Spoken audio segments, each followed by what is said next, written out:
We're being brought up into the coastal hills of southern Lebanon by Hezbollah, towards the so-called Yellow Line. But whatever you call it, the line was drawn in blood. On the approach, the villages have been laid waste by Israeli airstrikes and artillery. Hezbollah was fighting back against the Israeli advance from here, but it wasn't just combatants killed. Put yourself in my shoe. If someone kill your father, will you accept it just like that? Say it. Hamza Mdaheli's father, Deeb, returned to the village on the 8th of April, because that was when it was announced that Lebanon would be part of a parallel ceasefire between Iran, the US and Israel. It wasn't in the end, and that mixed messaging resulted in Deeb's death. Killed when a missile hit the village supermarket he was in. Hamza says his elderly father was unwell and wasn't a fighter. He himself was working abroad at the time, and says he isn't one either, at least not for now. I have to revenge. Is my father. They betrayed him. He came after they said that there is a ceasefire, and they have betrayed him. And in our cultures, I have to revenge. Our next stop, Majdal Zoun. Israeli surveillance drones flying low and loud. The next hill over, the Israeli flag marks the start of the Yellow Line. That village there, Shama, is the Yellow Line. The other side of that is the Yellow Line.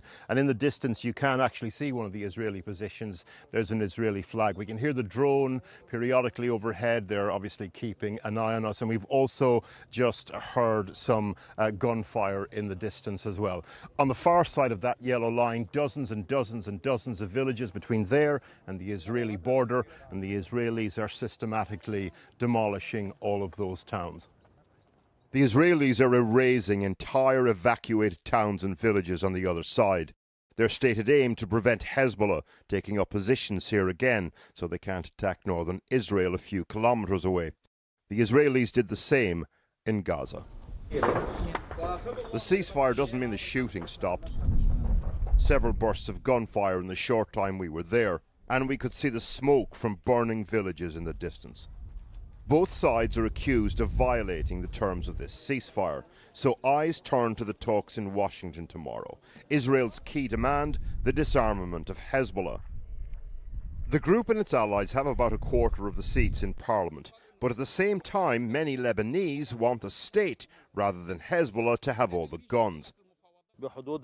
I put this to their spokesperson travelling with us. There is a Gallup survey saying that around 79% of the Lebanese population would like to see Hezbollah disarmed. What's your reaction to that? مشروعية السلاح هي من الشعب الذي صوت لهذا الخيار المقاوم، والمشروعية هي من حفظ الوجود. اليوم أنت صاحب هذه الأرض هنا. إذا الدولة كانت عاجزة عن حمايته، نحن رأينا أن الجيش اللبناني في كل مرة أراد العدو الإسرائيلي أن يتقدم انسحب الجيش أمام العدو الإسرائيلي. من حمى هذه البيوت وأصحاب الأرض؟ من حمل السلاح. As we were leaving, a little boy sent out by his parents. The village standard bearer, hill to hill, a standoff of flags and fury. هذا علم المقاومة. هناك حطينا علم إسرائيل. أنا جبته عشان جاكرهم.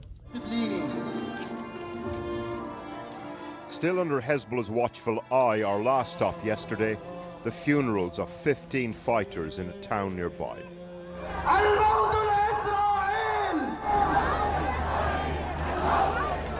And the compulsory reminder that people here want Israel destroyed, in the same way Israel wants the end of Hezbollah. Some of these men are from a large local family, and this woman is related to many of the dead. For her, they are not prescribed terrorists as viewed by many Western governments. They are the last line of defense for her Shia faith and her southern family. I'm here now in my village that the Israeli people put red mark on, and they said they will destroy it all. They will not leave any home. But these, they stay here They fight for the last second. Even it needed our sons, and even if need, I will hold the gun and fight. Hezbollah is a theocratic, authoritarian, violent entity. But in these communities under direct assault, it also represents populism at its purest. Talks will resume tomorrow between the Lebanese and the Israelis in Washington. It's at ambassador level. The Lebanese will be asking for a month-long extension to that temporary ceasefire, which comes to a conclusion on Sunday. But listen, this isn't some sort of abstract diplomatic tussle, obviously. You can't see it behind me in the dark, but all along the waterfront here in Beirut, still dozens and dozens and dozens of tents for the displaced, people who left the south when this war started. Some of them went back when that temporary ceasefire was announced, but many more are just here biding their time, waiting to see whether there's a durable ceasefire in the offing before they return. And one more thing I just wanted to highlight, we mentioned it at the beginning of the program, this incident in southern Lebanon. An Israeli airstrike took place, 2 people were killed. 2 journalists were also wounded in that. Now, according to a Lebanese military official, an Israeli drone then dropped a grenade on rescuers trying to help those 2 wounded journalists who had been trapped. The IDF confirmed that 2 journalists were wounded, but said that they were not preventing rescue teams from reaching them. Although I should say a number of journalist rights groups here in Beirut are disputing that. That's something that we will continue to keep a very close eye on.